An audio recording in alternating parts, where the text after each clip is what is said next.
esta noche a propósito de lo que ha sido el contrato de préstamo de 100 millones de dólares de la Corporación Andina de Fomento. Y bueno, ahora vamos a escuchar la voz oficial, la voz del gobierno.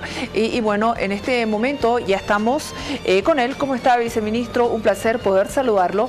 Permítame, por favor, romper un poquito los protocolos de producción. Saludamos a sus seguidores. Estamos transmitiendo también por Facebook. Buenas noches, viceministro. Buenas noches, Jimena. Bueno, aquí a través tuyo saludar a la audiencia del canal y también a los que nos siguen a través de la página del ministerio, ¿no? Que estamos aprovechando para transmitir esta entrevista. Bueno, entonces vamos directamente al tema.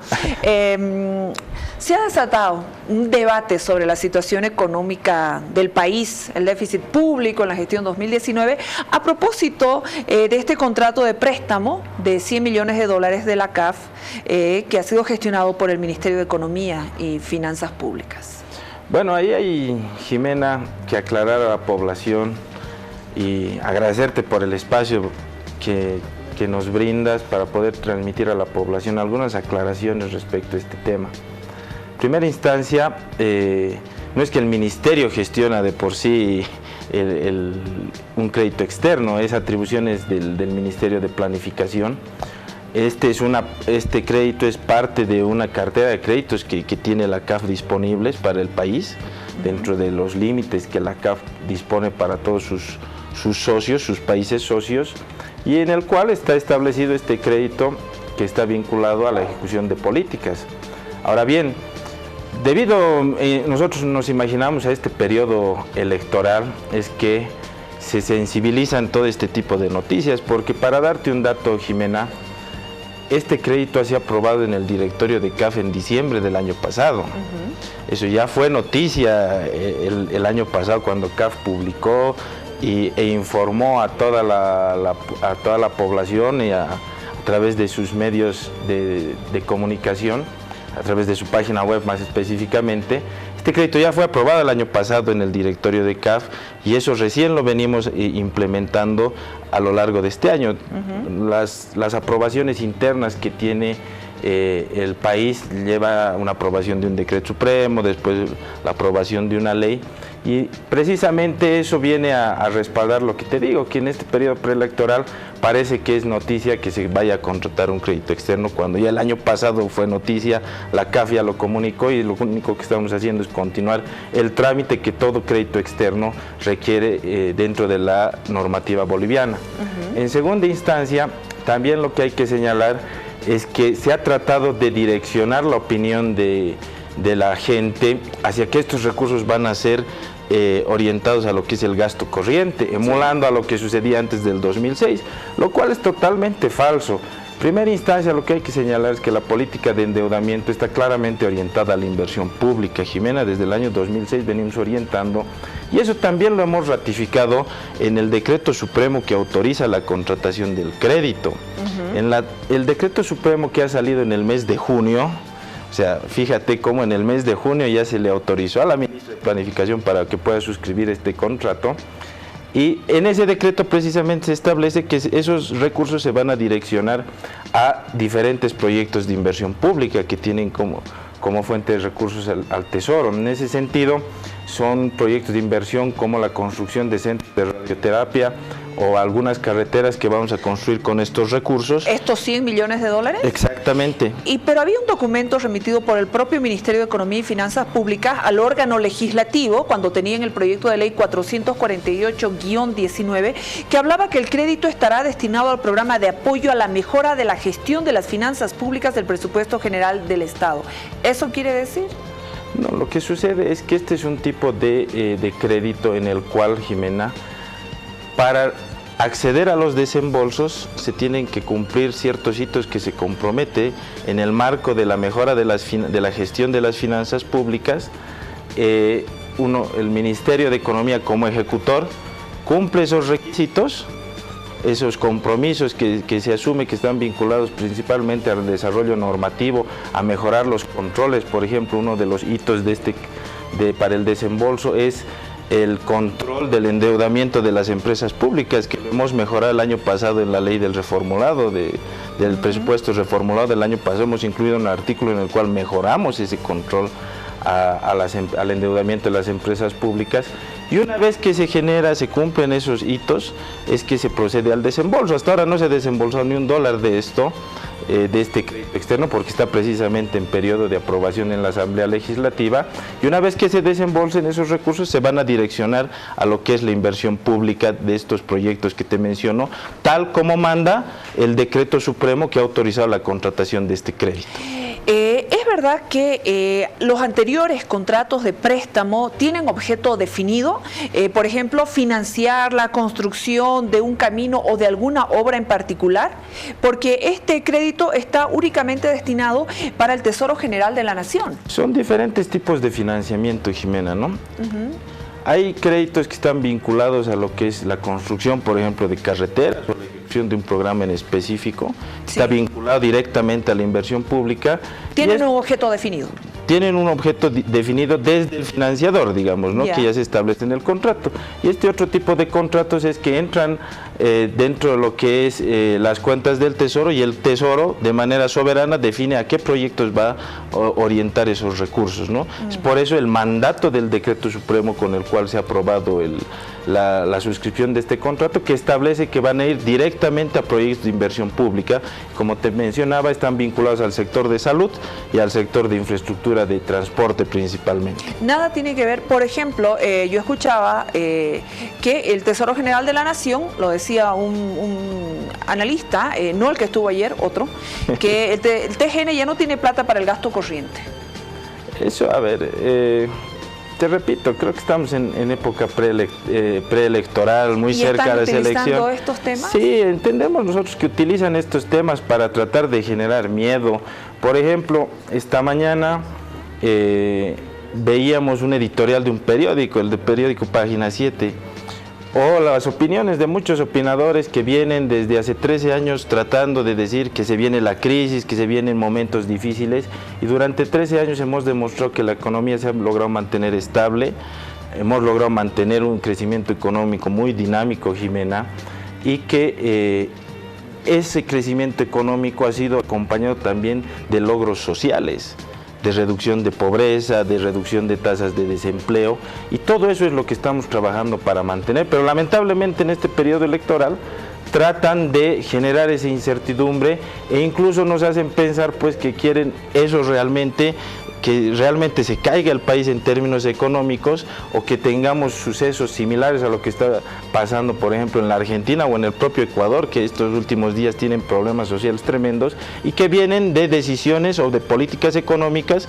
erradas vinculadas al neoliberalismo y vinculadas también a lo que es las recomendaciones del Fondo Monetario Internacional, Jimena. Entonces, nosotros venimos trabajando para mantener ese crecimiento económico, para mantener las políticas y los logros sociales vinculados a la reducción de la pobreza, y en ese camino estamos logrando estos objetivos de manera recurrente desde el año 2006 y tratando de mejorar cada día más todos estos logros. ¿No está decreciendo la economía? No, al contrario, seguimos creciendo.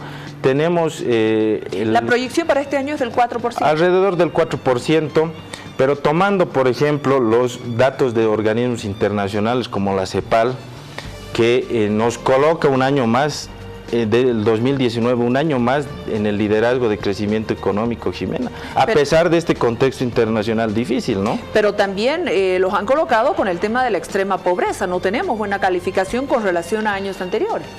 En el tema de la extrema pobreza, por ejemplo, la CEPAL, eso es lo que no dicen los opinadores o que no sacan tampoco algunos medios de comunicación, eso también hay que ser claros, algunos medios de comunicación tratan de encontrarle la vuelta a las noticias.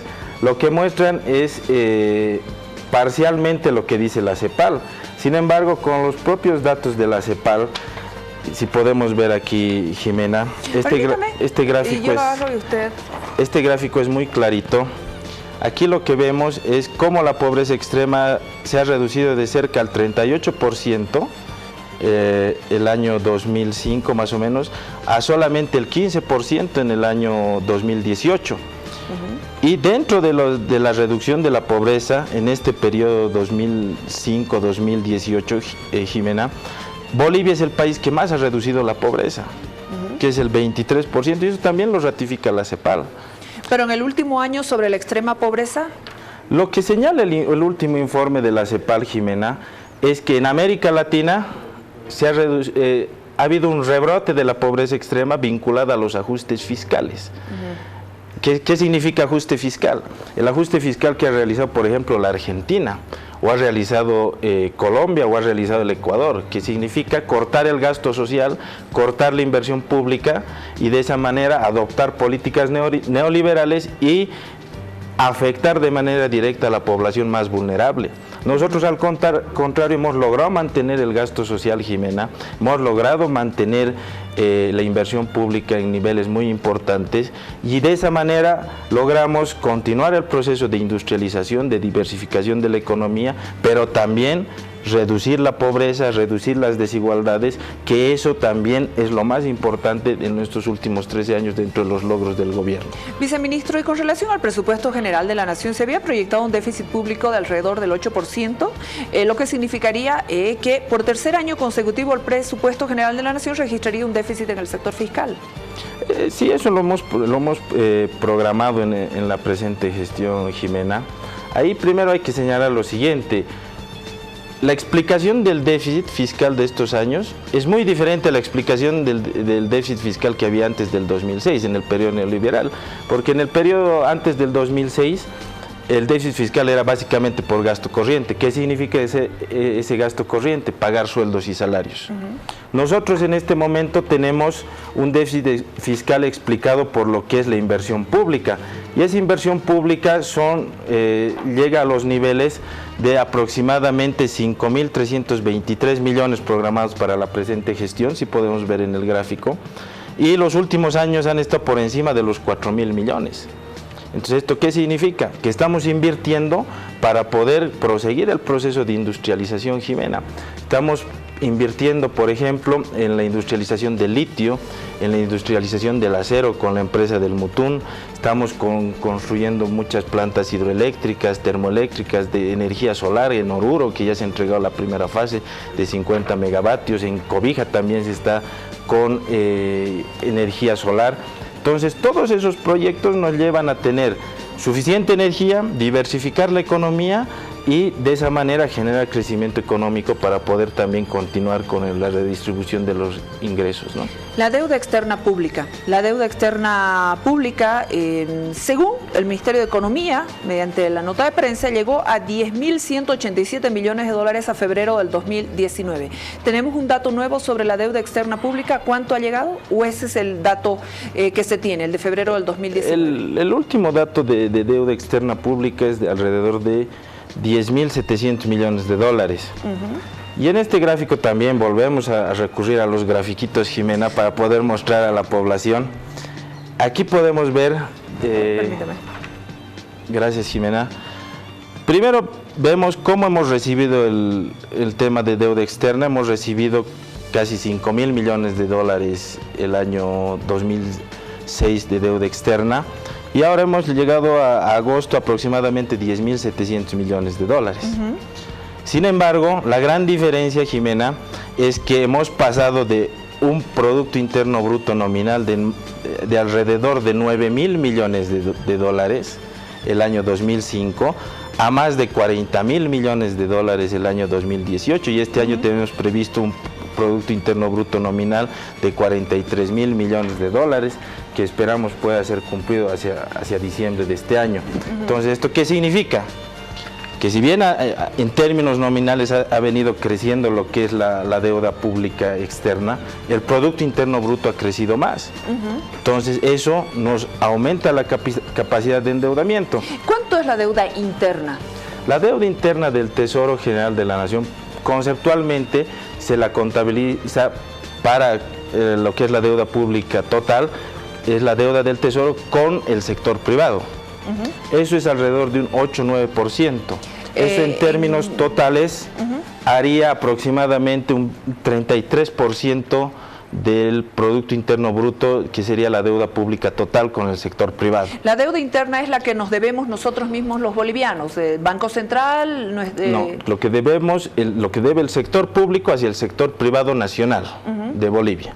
Es decir, digamos, alguna empresa, algún banco, agencias de bolsa que compran los títulos, también las AFP compran títulos del Tesoro en las subastas públicas que existen y demás, ¿no? ¿Cuánto debemos los bolivianos? Porque siempre se habla del ingreso per cápita, pero nuestra deuda, ¿cuánto es la deuda de todos los bolivianos? Recién escuchaba al vicepresidente decir que todos tenemos $4.000 en el bolsillo, pero ¿cuánto debemos? Aquí tengo justo ese grafiquito. Se ha venido bien preparado, viceministro. Sí, todos los numeritos, a ver, para tratar de explicar a la gente. El año 2005, por ejemplo, hemos recibido una deuda pública externa per cápita de alrededor de $500, $535, y un PIB per cápita de $1.037. Yeah.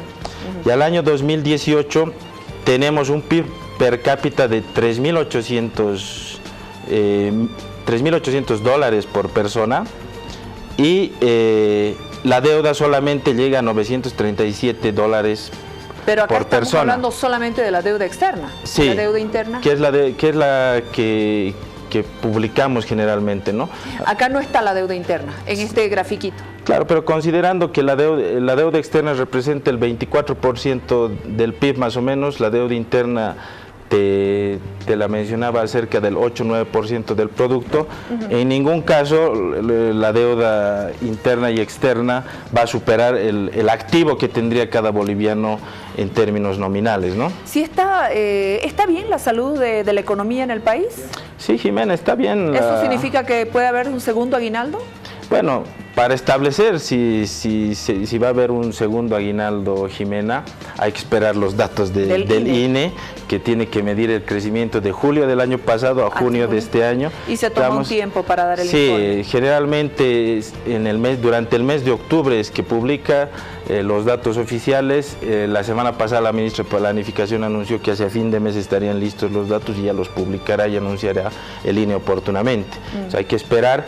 Pero los datos que vemos viendo, por ejemplo, en el tema del incremento, por ejemplo, de las ventas de restaurantes o supermercados, vemos que vienen creciendo durante el año, entonces eso es un buen síntoma también para la economía boliviana, y eso nos mantiene optimistas para poder lograr este año nuevamente liderar el crecimiento económico en Sudamérica, como ya lo hemos venido haciendo durante 6 años, durante la gestión del presidente Evo. Viceministro, gracias por venir, gracias por la información, por los grafiquitos, como usted ha dicho, que son tan didácticos a la hora de poder explicar estos temas de economía. ¿Podemos tener en una oportunidad algún debate con un analista? Bueno, eso esperemos que pase el periodo electoral, porque después del 20 de octubre podemos coordinar para poder estar aquí presentes. En este momento, Jimena, todo está muy sensible. Como te decía, uno lee los periódicos, da la impresión que realmente quieren que Bolivia caiga en la desgracia o en los problemas sociales y económicos que tienen otros países como Argentina o Ecuador, lamentablemente en estos momentos. Pero nosotros nos mantenemos bien, estamos encaminados a mantenernos bien, Jimena, durante el año 2019 y los siguientes años, para continuar con el proceso de industrialización, como manda el plan de desarrollo y la agenda patriótica, que es la guía que tenemos para seguir trabajando. Muchas gracias, viceministro, por haber venido. Gracias, Jimena, y un saludo a toda tu audiencia. Y también yo saludo a sus seguidores en la página de Facebook del Ministerio. Gracias, Jimena, bueno, ya vamos Aunque a estar no me ha puesto, compartiendo. miren el encuadre, no me ha puesto, pero bueno. A ver. Ahí está. Ahora. Bueno, gracias, viceministro, ha sido usted muy amable. Gracias, Jimena, y saludos a todos. Gracias. Bueno, agradecemos a Clínica Shaldo, líder en implantes dentales, que le brinda a usted una atención especializada en todas las áreas de la odontología. Están en la calle